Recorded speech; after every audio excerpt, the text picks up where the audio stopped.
En complementación a lo que ya he pasado de informaciones sobre la iglesia primitiva, quiero poner acá más algunas cosas que me parecen son muy importantes en el sentido de entender lo que es la iglesia y principalmente la iglesia primitiva, porque yo siento que hay cualquier cantidad de visiones románticas en cuanto a la iglesia primitiva.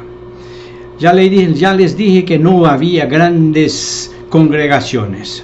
Era imposible por ser perseguidos. Era imposible porque no podían reunirse. Y cuando lo hacían en los hogares y en las catacumbas. Y no se conoce grandes reuniones durante el periodo, yo diría, después de la muerte de Jesucristo hasta el 300 más o menos. La segunda cosa es que la iglesia en este entonces no era una institución, era un organismo, era algo informal, sin estructuras, era algo que acontecía espontáneamente, sin formalidades, sin estatutos, sin reglamentos. La otra cosa que quiero decir a ustedes es que de los varios documentos nuevos que conocemos, se puede afirmar que la iglesia primitiva tenía mucho más mujeres en el liderazgo de lo que se conocía y que algunos quieren que haya, porque no les gusta tener mujeres en la directiva de la iglesia.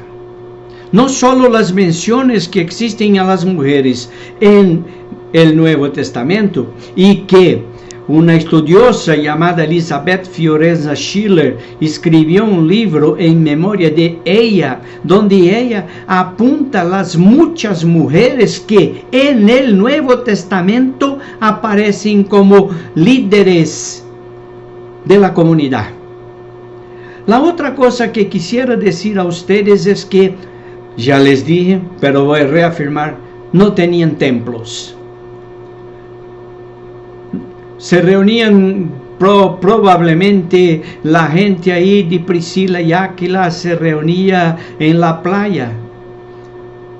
Y el templo solo aparece después de la construcción de Constantinopla. Y digo esto a base de las informaciones que hoy se conoce.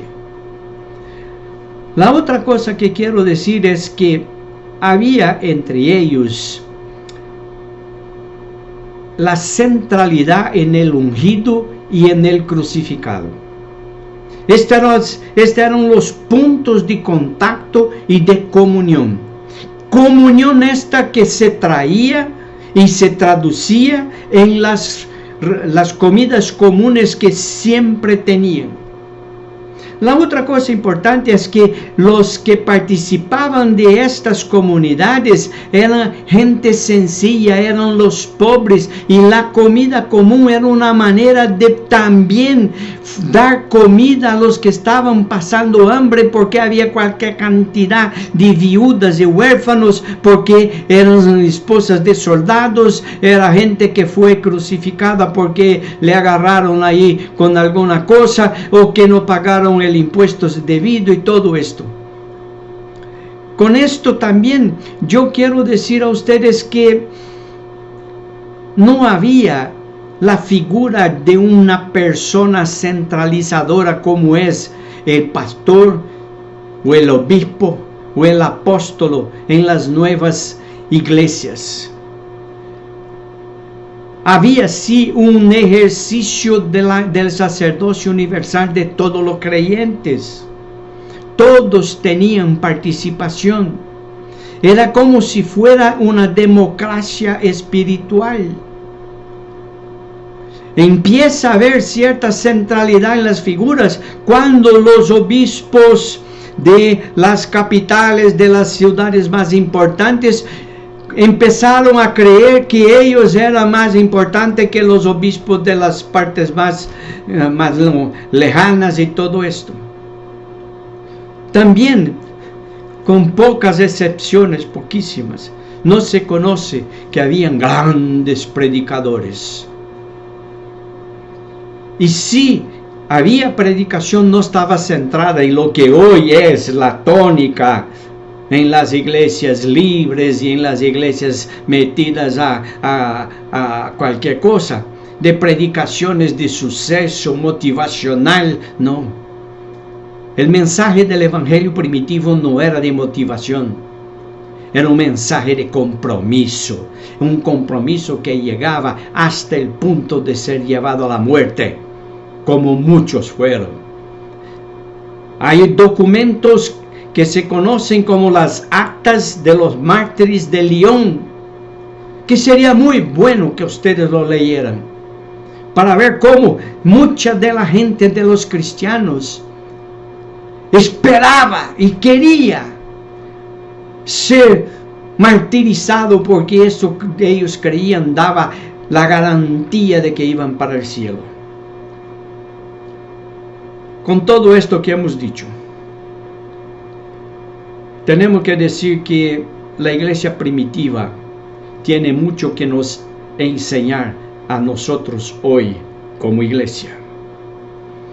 Y la primera cosa que quiero decir es que la iglesia primitiva es irrepetible. No se puede volver a hacer lo que había.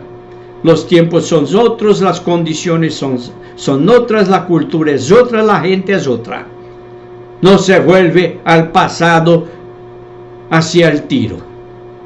Segunda cosa que quiero decir es que el pasado nos enseña cómo ser iglesia hoy. Y nosotros tenemos que hacer una inmersión allá en el pasado, conocer cómo era y salir para el día de hoy. Y cuando hacemos esto, seguramente vamos a tener que cambiar la manera de ser iglesia y ser pastores en nuestras iglesias hoy día. Con esto yo les dejo por esta semana. Tenemos mucho que hacer la semana entrante. Que Dios los bendiga, hermanos.